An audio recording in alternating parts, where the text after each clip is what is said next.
Birmingham, Gadsden, Alabama, Dothan, Alabama, Danville, Virginia, Memphis, all around the country. So those of you in the family involved in the civil rights thing, I hope you're taking notes. Okay, good. So Rev, I know this is probably one of the least important parts of your job, but did you guys have a strategy for getting news coverage?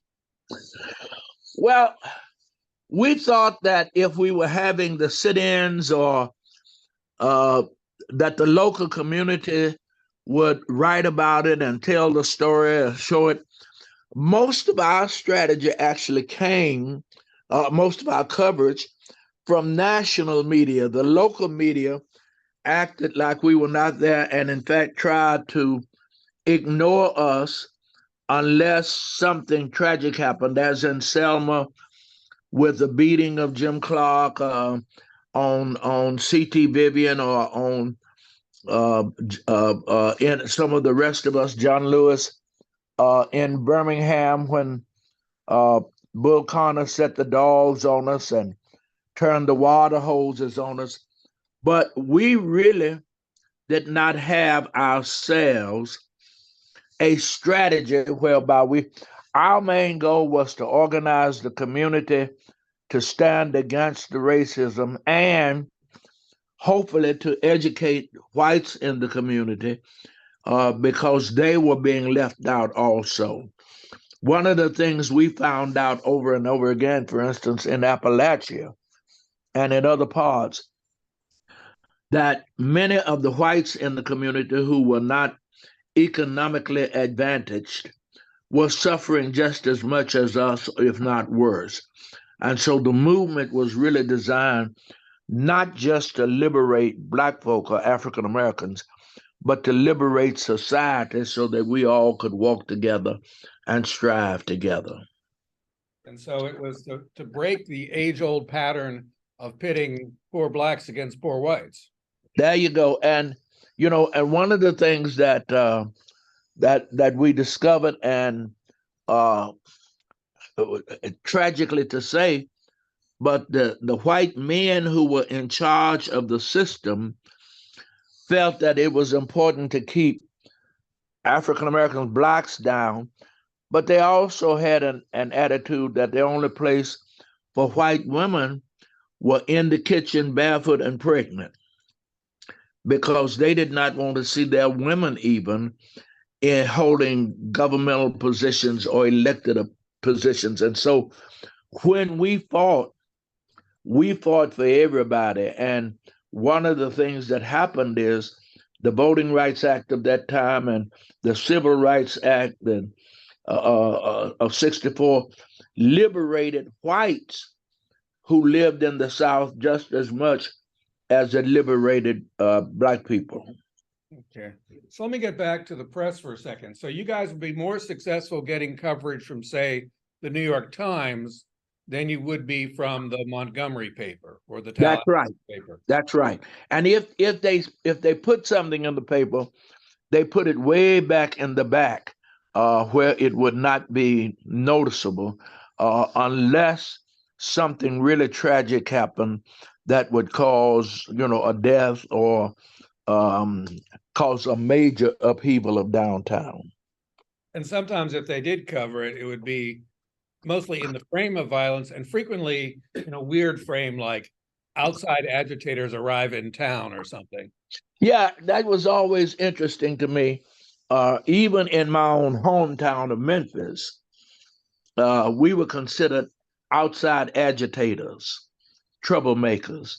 And in Memphis, for instance, when I was a boy growing up, if an accident happened in Memphis, a car accident, and it involved a Black woman or a Black man and a white person, they would say for the white person, Mr. or Mrs. So-and-so were involved in an accident, and only list the name with no title of the Black person who was involved. And so you knew that it was a racial situation or a situation where a Black was involved because they would not put a title in front of the name of the African American or the Black person involved. Of course, in the southern newspapers at that time, the Black community was, I guess, nearly invisible. You didn't have weddings, you didn't have funerals, nothing was in the paper. It is impressive. Siegenthaler, who went to Nashville after working for the federal government, made a speech here in Knoxville for us just before he died. And one of the things he said was that even before he became a government official or anything, he could ride the bus in Nashville, see Black people, African Americans, getting on the bus, see them in the stores, but he didn't see them. They were non-persona. And so for the media and for government officials, we were non-persona. We just didn't exist. They saw us, but they didn't see us. And the media, the local newspapers, had no feel about what happened. I'm amazed that Bob Booker just wrote an article. Beg your pardon? He's a local historian.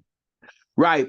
Well, Bob had an article in yesterday's paper, and he talked about the fact that Mount Zion Baptist Church had a newspaper years ago that not only talked about the church news, but gave record of other community events and things that were happening in the Knoxville community that affected Black folk.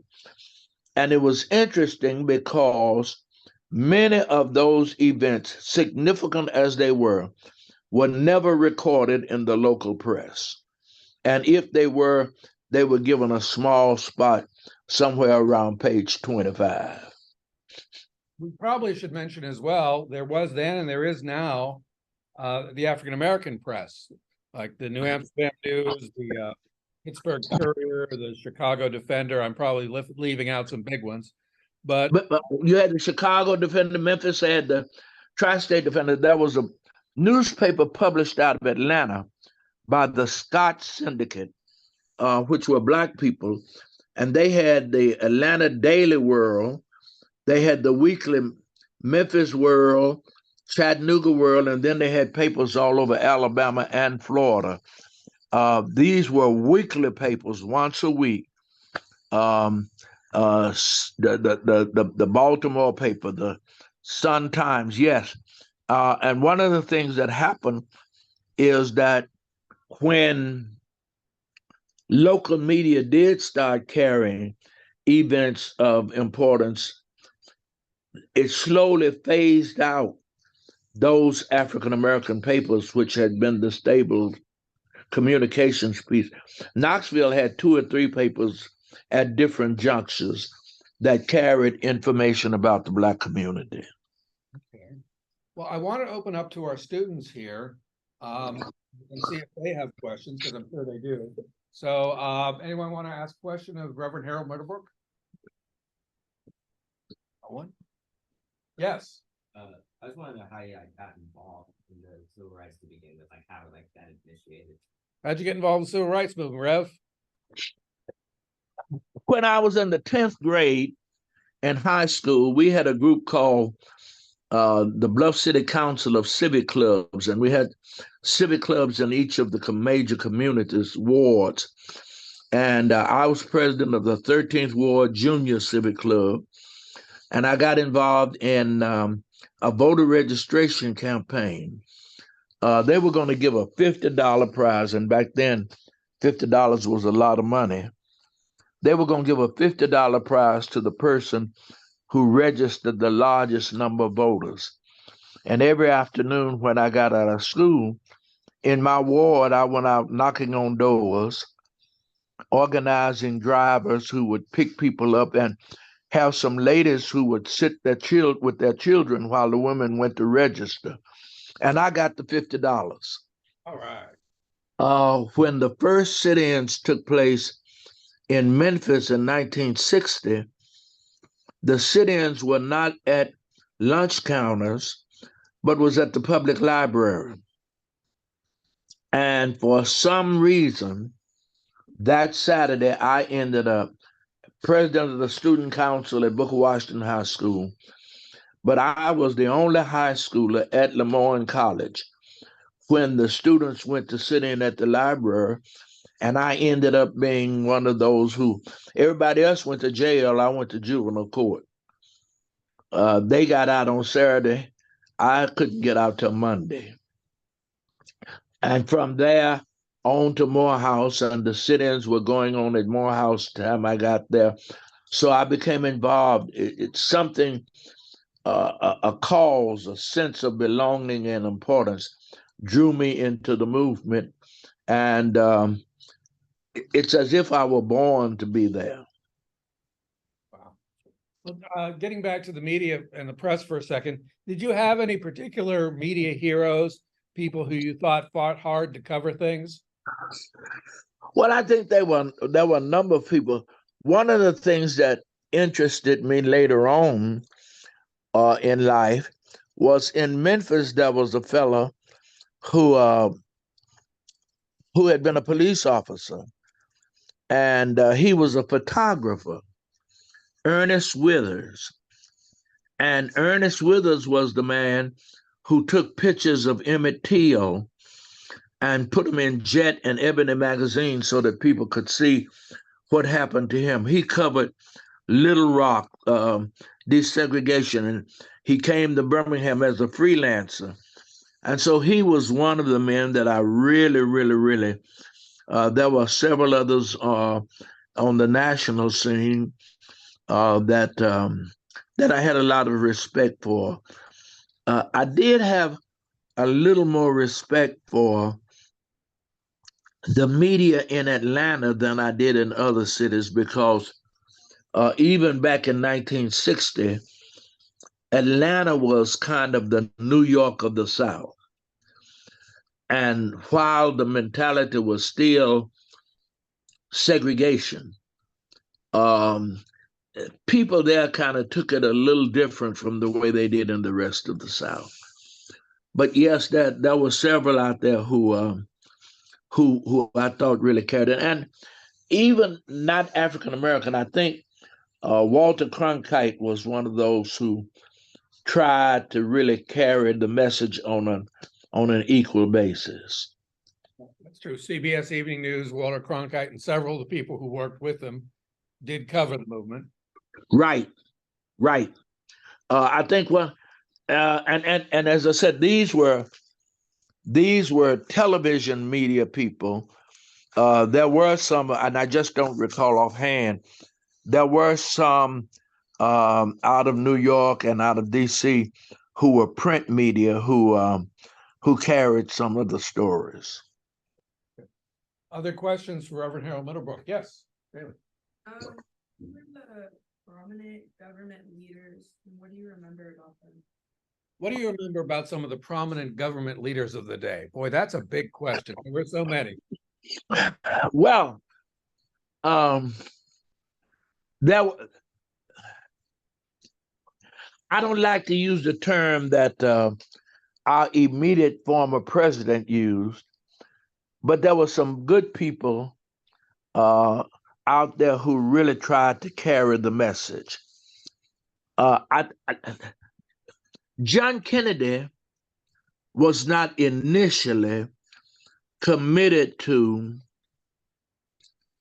making himself go too far out of the way because he wanted to get elected the first time, and he felt that Southern Democrats would be against him. But he was kind of put in a bind because when Dr. King was in jail in 1960, when we were all there, we were all permitted to get bond, but he was not because of an incident that had happened in DeKalb County. And Nixon was the man because in the South, there was a strong Republican concept of supposedly people who believed in justice and equal rights because of Abraham Lincoln and the whole struggle of the Republican Party at that time. But Kennedy was going to say no to calling Dr. King or to saying anything. And Nixon was told by the White House at that time to say no. But Sergeant Shriver persuaded Bobby Kennedy and John Kennedy to at least call Mrs. King, to at least call the governor, and to make a statement. So I give them some credit. There were others in Congress who saw what was happening and tried to speak out. Atlanta elected a mayor by the name of Ivan Allen, who started bringing about some change. But in by and large, in most of the southern states and the southern cities, there were not many elected officials or governmental people who were willing to stand out against segregation and against what was happening because they feared losing their positions. You know, even with the church, where you had pastors in white churches who dared to say we need to rethink this issue, or this church is open to acceptance of African Americans. Many of those ministers were fired because the congregation would not go along with their taking that liberal stance. I want to fill in. So there were a few, but not a whole lot. I want to fill in a gap here for Bailey. Sergeant Shriver, probably none of you know that name. He was John F. Kennedy's brother-in-law. Right. The first, I believe, the first director of the Peace Corps, and eventually Right. George McGovern's running mate in 1972. Right. An interesting person in his own right, and important in the civil rights because, you know, as you relayed to me, Rev, once Kennedy called Mrs. King and spoke out for the Dr. King getting out of jail, suddenly Daddy King was all Kennedy. Well, Daddy King had two problems. One was he said that he had never voted for a Democrat because most of the black people in the South at that time were Republicans because of Abraham Lincoln. Times had slowly started changing with some of the movements of Franklin Roosevelt, some of the movements of Harry Truman. But by and large, most of the black leaders were Republicans. When Kennedy called the governor Vandiver, and when he made his statement and told Mrs. King that he would do everything he could, when Dr. King was finally released and brought back to Ebenezer Church, and we were all there rejoicing, Daddy King said, "I've never voted for a Democrat, and I've never voted for a Catholic, but I'm going to pack up my suitcase, and I'm going to go across the country hollering Kennedy, Kennedy, Kennedy." And that changed the election so that people started talking about hands that had picked cotton elected a president. And much of Kennedy's election was attributed to the fact that he had a large following after that in the African American community. Yes. And Daddy King was a very influential man among black preachers and black parishioners all over the country because he was known through the National Baptist Convention and known in the NAACP nationally. And so he, in fact, did carry a lot of influence. And the media really played it up when, especially the northern media, when he said he was going to go all across the country, hollering Kennedy, Kennedy. Let me ask you this, Rev. Now, you are a reverend. I suspect maybe Daddy King had some influence there in bringing out your moral imperative. Well, The interesting thing is that when I was growing up in my home church in Memphis, everybody knew that I was going to be a preacher but me. I was determined that I was going to be an attorney, and I had not seen him on TV, but I had heard Perry Mason on the radio, and I was determined that I was going to be the Black Perry Mason. Uh, and I had a hang up about how I saw at that time the black clergy in Memphis. Most of them wore shoes that were turned up at the toe, and the coats they wore sagged, and they ate chicken everywhere they went. But it was in Atlanta when I met Martin Luther King and Benjamin Mays and Reverend Williams and others that my whole concept of what the ministry could be and was changed. And yes, Daddy King had a significant influence on my life. And when I was installed as pastor of a church here, my first church, Mount Calvary, Daddy King came to preach my installation. That was And did 1977, right? 1977. And then he did come back again and preached for us again, and was scheduled to come back again just before he died. So he had a lot of influence on my life. As I said, as did a number of other clergy in Atlanta, because I saw a different set of clergy. I saw men as I traveled with Dr. King, like Adam Powell and Tom Kilgore and a number of others. Otis Moss was there then, junior.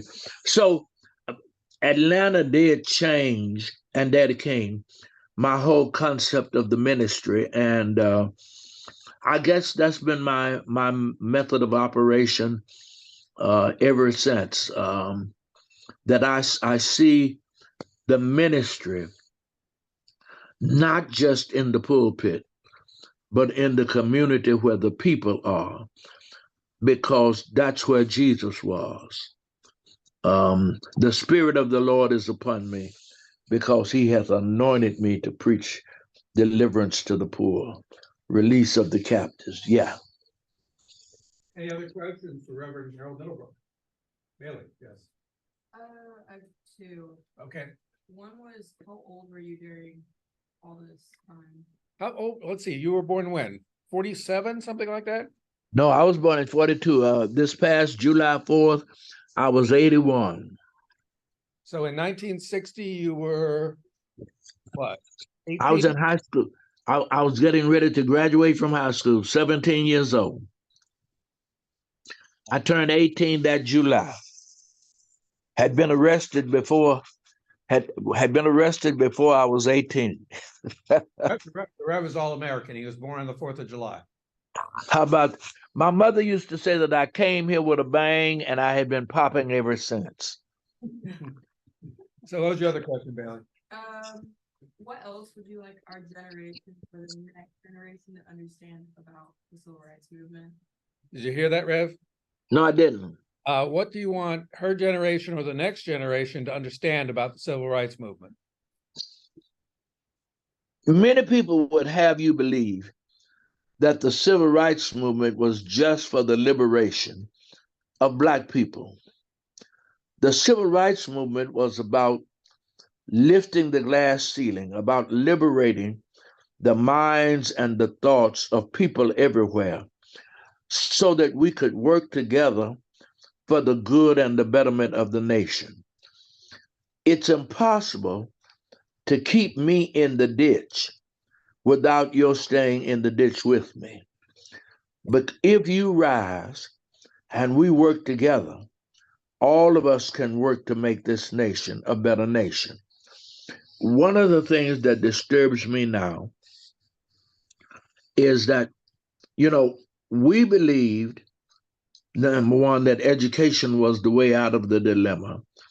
We believed that young people, based on every movement that we had seen in history, young people played a significantly key role in moving the nation forward. It disturbs me now that many young people seem to have a don't care attitude, that they're going to do whatever they're going to do, and we're going to get caught up just in our own little selves and our own little corners. And so I really wish that you could understand that the civil rights movement was a movement designed to ensure that all people, white, black, yellow, brown, red, all people were significant, as Martin King said, on God's keyboard, that all of us must work together to cause change that is positive, and that we cannot be negative and take the position that we can put our heads in the sand and do nothing. Time will pass us by, and we will find ourselves in worse shape than we were. So my hope is that young people will get back. It's difficult now to say get back to reading the newspapers because, hardly anybody reads the newspaper anymore. It's difficult because we're not watching news. We're not analyzing. We're not raising the serious questions. And so what I would hope that would come out of the civil rights movement is that all of us would realize that all of us, individually and collectively, are somebody. Together we stick, divided we're stuck. Rev, that's a great message. And I'm just wondering about probably the worst day of your life, that day in Memphis when MLK Jr. was shot. You were there. Did that moment, I mean, here is your friend, your mentor, shot down, assassinated. Did it crush your faith even for just a day or two in what you could do, what human capacity could achieve? Yeah, I almost went into a state of depression.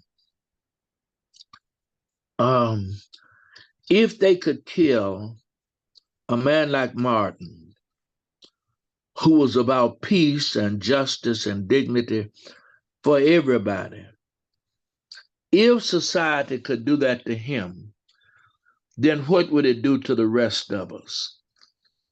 And so I almost went into a state of despair. One of the main reasons I almost went is because when Jim Lawson and Jesse Epps and H.F. Jackson and others called Dr. King to come to Memphis, he told them that he couldn't because he was getting ready for the Poor People's Campaign.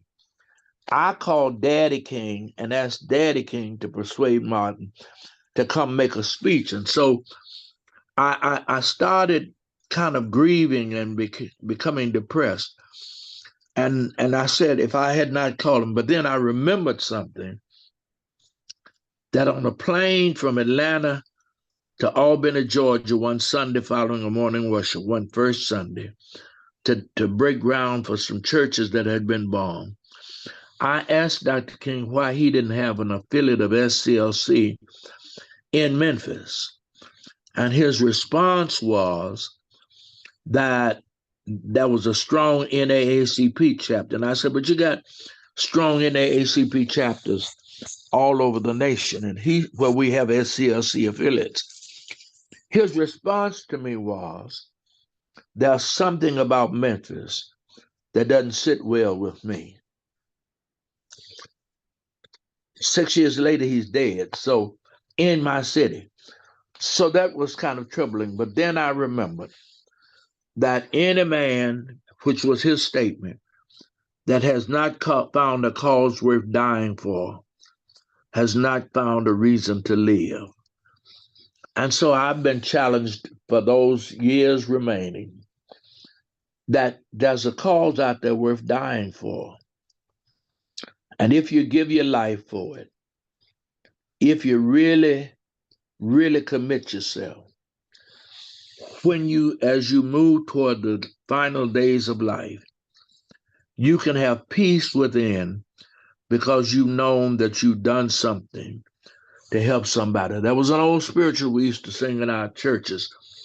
If I can help somebody as I pass along, if I can cheer somebody with a word or a song, if I can show somebody that he's traveling wrong, then my living shall not have been in vain.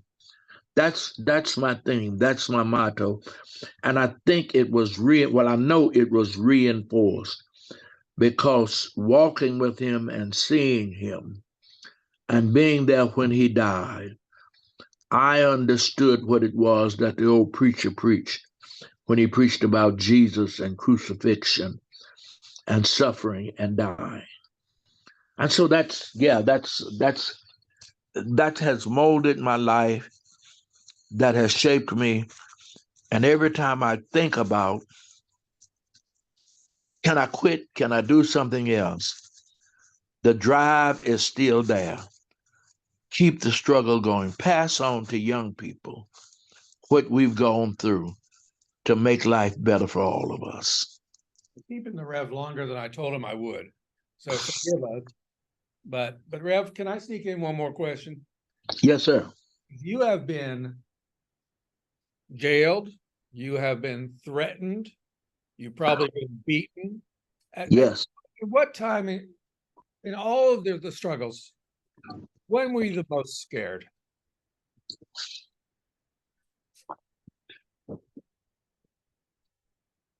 Well, I'm really trying to think. There have been a couple of instances, but I don't know when I was the most scared. Gadsden, Alabama really scared me.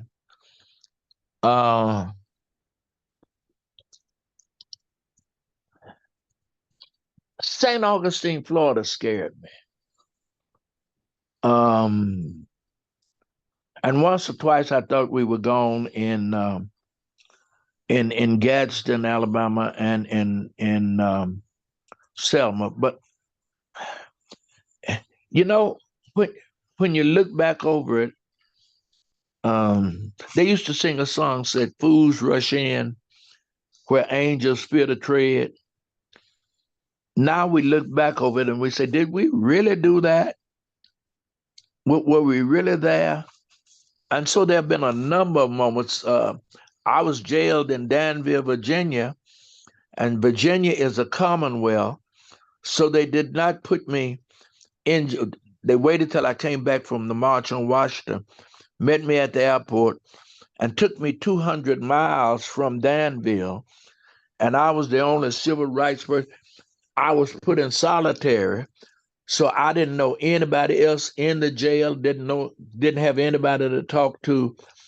That was a scary time. So I really don't know when the most scary I've been, but I've had some moments when you kind of feel yeah, there is one. Yeah, we were jailed in Alabama, and the mob came out that night. We were in Lowndes County, Alabama. The mob came out that night and was gathered around the jail wanting to lynch us. And the sheriff came in and threw his keys on the desk and said, "I'm not going to lose my friends for you niggers and nigger lovers," and walked out. And they took us out of the jail and they put shotguns to our heads. And they threatened to kill us and tell us, "Pray, niggers, pray." And somebody said, "That's the easy way for them to die." And they put ropes around our necks and were going to hang us. And the Justice Department came in with some troops and took us out in the name of the federal government and made us federal prisoners. And we were driving back with the federal marshals to Tuscaloosa, Alabama. And we started singing, "His eye is on the sparrow." and I know he watches me. And perhaps one of the most fearful moments was at that experience because we really knew that we were about to pay the price for the struggle. Thank you. Thank you, Rev. Any further questions for Reverend Harold Middlebrook? You're the most active retired person I've ever met, Rev. Ah, thank you. Well, I'm afraid to sit down because I don't want to rush the way I want to work out. I want to go telling somebody And you that had, they are important. and by the way, your daughter's a lawyer, so you sort of have a Perry Mason extension in the family. And she is very vocal. You don't have to wonder where she is. She will let you know which side she's on. Rev, it's always a pleasure to talk to you. Let me tell you, I thank you for what you do also for you have to motivate and encourage other young people as they come along to know that the struggle is not over and that all of us must be involved. So I thank you for what you do. That's very sweet of you, Rev. Okay, we will talk soon. I promise that documentary is almost done. I swear I'm going to press Nick Geithner until we get it on the air, okay? I appreciate that. All right, talk to you later, Rev. Have a good day, you all. Bye-bye, Rev. Okay.